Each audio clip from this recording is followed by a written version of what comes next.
వేదిక మీద ఉన్న పెద్దలు, జనసేన పార్టీ అధ్యక్షులు గౌరవనీయులు పవన్ కళ్యాణ్ గారికి, రాజకీయ వ్యవహారాల కమిటీ అధ్యక్షులు శ్రీ నాదెండ్ల మనోహర్ గారికి, నాతోటి ప్రధాన కార్యదర్శులకు, అలాగే రాజకీయ వ్యవహార కమిటీ సభ్యులందరికీ నా హృదయపూర్వక నమస్కారాలు తెలియజేస్తున్నాను. అలాగే సభలో ఉన్న పెద్దలందరికీ కూడా నా నమస్కారాలు.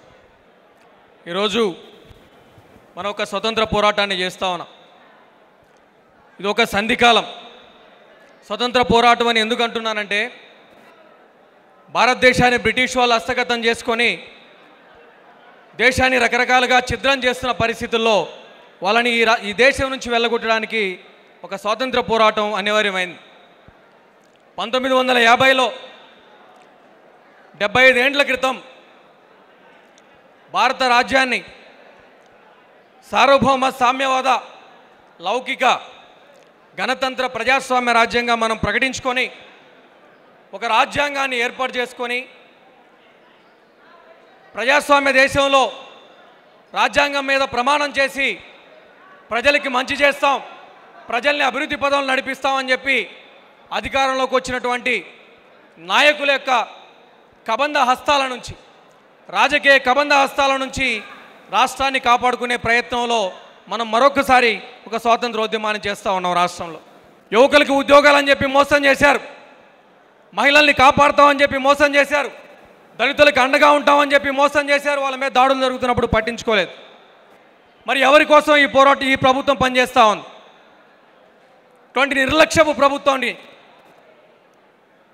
ప్రజల సమస్యల పట్ల పట్టించుకున్నటువంటి ప్రభుత్వం నుంచి, వాళ్ళ కబంధ హస్తాల నుంచి, అరాచకాల నుంచి ప్రజాస్వామ్యబద్ధంగా పరిపాలిస్తామని చెప్పి అధికారంలోకి వచ్చి అప్రకటిత రాజకీయాన్ని వీళ్ళు ప్రకటించుకొని నేను పోతే, మా నాన్న పోతే నేను పోతే నా కొడుకులు తప్ప మరొక ప్రత్యామ్నాయం రావడానికి అవకాశం లేదు అని చెప్పి ఈరోజు పరిపాలిస్తున్న ప్రస్తుత పరిస్థితుల్లో మనం మరొక స్వాతంత్ర పోరాటాన్ని చేస్తూ ఉన్నాం. ఒక 2 దుర్మార్గ పార్టీలు పరిపాలించిన తర్వాత, ప్రజల సమస్యలు చూసిన తర్వాత ఖచ్చితంగా ప్రజల సమస్యలు తీర్చడానికి ఒక ప్రత్యామ్నాయం అవసరం అవుతుంది. ఓ మహాకవి అన్నట్టు, పదండి ప్రవహిద్దాం ప్రత్యామ్నాయం వైపు. ప్రజలు నిరంతరం కూడా ప్రత్యామ్నాయం వైపు ప్రవహించాలి. మనం 2 పార్టీలను చూసాం, మంచి చేస్తారనుకొని నమ్మాం, అందరూ మనల్ని మోసం చేశారు. ప్రత్యామ్నాయంగా ప్రజల కోసం పోరాటానికి, ప్రజల మంచి కోసం వచ్చిన జనసేన పార్టీని ఈరోజు మనం ఆదరించాలి. స్వాతంత్ర సమరయోధులు మనం ఏ విధంగా అయితే గుర్తించుకొని మనం ఎప్పటికీ గౌరవించుకుంటూ ఉంటామో, జనసేన పార్టీ నాయకుల్ని, జనసేన పార్టీ అధినేతని, జనసేన పార్టీలో పనిచేసిన ప్రతి ఒక్కరిని కూడా భవిష్యత్ తరాలు గుర్తుంచుకుంటాయి. ఎందుకంటే ఈ రాజకీయ రాబందుల కబంధ హస్తాల నుంచి ఈ రాష్ట్రాన్ని మనం రాబోయే రోజుల్లో కాపాడబోతా ఉన్నాం. పవన్ కళ్యాణ్ గారిని ఒక కులానికి, ఒక మతానికి, ఒక ప్రాంతానికి ఆపాదించి ఆయన్ని ఒక కార్నర్ చేయడానికి అనేక శక్తులు ఈరోజు ప్రయత్నిస్తూ ఉన్నాయి. ఆయన్ని చూసినప్పుడల్లా, ఆయన వ్యక్తిత్వాన్ని చూసినప్పుడల్లా నాకు ఒక విషయం గుర్తొస్తుంది. ఒక మహాకవి చెప్పినట్టు, కులమతాల గీచుకున్న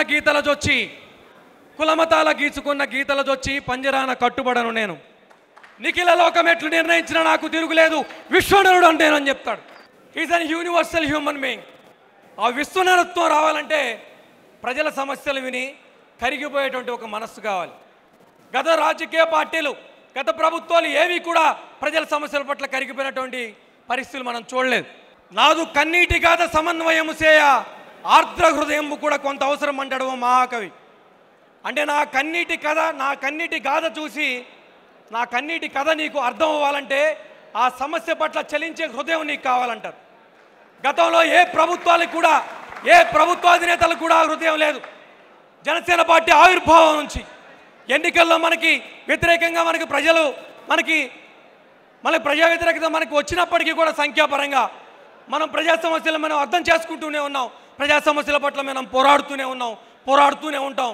ఈ రాజకీయ రాబందుల కబంధ హస్తాల నుంచి ఈ రాష్ట్రాన్ని రక్షించి ఒక స్వాతంత్ర్యాన్ని తీసుకొచ్చేదాకా ఈ పోరాటం ఆగదు.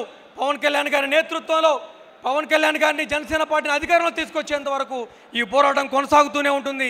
ఈ పోరాటంలో, ఈ ఉద్యమంలో భాగస్వాములైనందుకు నిరంతరం విజయ్ కుమార్ అనే ఒక వ్యక్తిగా నేను గర్వంగా ఫీల్ అవుతాను.